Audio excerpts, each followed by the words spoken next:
ઓમ નમઃ શિવાય. શ્રાદ્ધ ભાગ 2. હર્ષ. બેટા, તું મારું સંતાન છે એ યાદ રાખજે. સંતાનનો અર્થ ખબર છે? સમ્યક તનોતી એટલે બાપના ધ્યેયનો સારી પેઠે વિસ્તાર કરે તે સંતાન. પરંતુ બાપ પાસે કાંઈ ધ્યેય હોય તો સંતાનને વારસામાં આપે ને. ન હોય તો સંતાન વિસ્તાર શાનો કરે? પુત્ર અને સંતાનમાં આ જ મહત્વનો ફેર છે. બાપના ધ્યેયને વિસ્તારે તે સંતાન અને જન્મીને જીવડા જેવો મરે તે પુત્ર.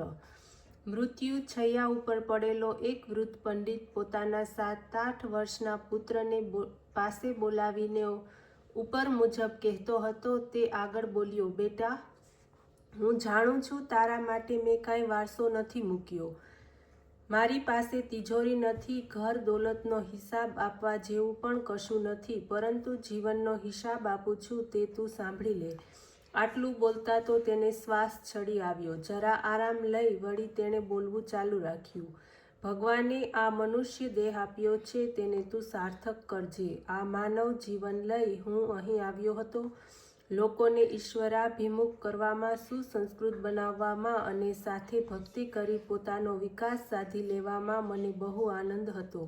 તે કરતાં કરતાં તો હું ઘરડો થઈ ગયો.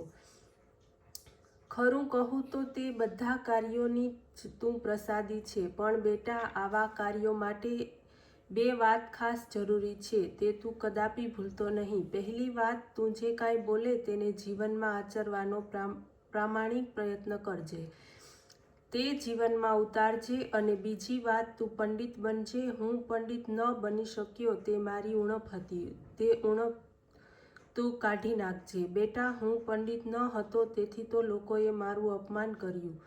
રાજાના દરબારમાં પંડિતોએ અપમાન કર્યું એનું મને દુઃખ નથી, પરંતુ લોકો પ્રભુથી વિમુખ થયા. લોકોનું કામ હું ન કરી શક્યો. પંડિતોએ મારું અપમાન કર્યું, તેથી લોક કલ્યાણ કાર્યને હાનિ પહોંચી છે. લોક કલ્યાણના કાર્યમાં રહેલી આ ઉણપ તારી પૂરી કરવાની છે. બેટા, આટલું કહી પોતાનો દુર્બળ હાથ દીકરાના મસ્તક ઉપર મૂકતા મૂકતા તેણે અહીં આંચકી ખાધી. તેનું પ્રાણ પખેરું ઉડી ગયું. તે પંડિતનું નામ હીર પંડિત હતું. કાશીમાં તે રહેતો હતો. બહુ ભણેલો ન હતો, પણ લોકો સદાચારથી જીવે અને ભગવાનને ભૂલે નહીં એ માટે પોતાની બધી શક્તિ વાપરતો. હીર પંડિત લોકોમાં જઈ બેસતો, લોકોને જીવનનું મૂલ્ય સમજાવતો. સર્વ સામાન્ય લોકોને જીવનના આદર્શોની ખબર નહોતી. ભારત દેશમાં સેંકડો માણસો ભવ્ય અને તેજસ્વી જીવન જીવી ગયા, પણ એવા લાખો લોકો છે કે જેમને એમાંનું એકનું પણ ચરિત્ર ખબર નથી. જ્યાં સુધી એમણે આ ભવ્ય આદર્શો જોયા નથી ત્યાં સુધી તે તરફ તેમનું વલણ પણ હોતું નથી.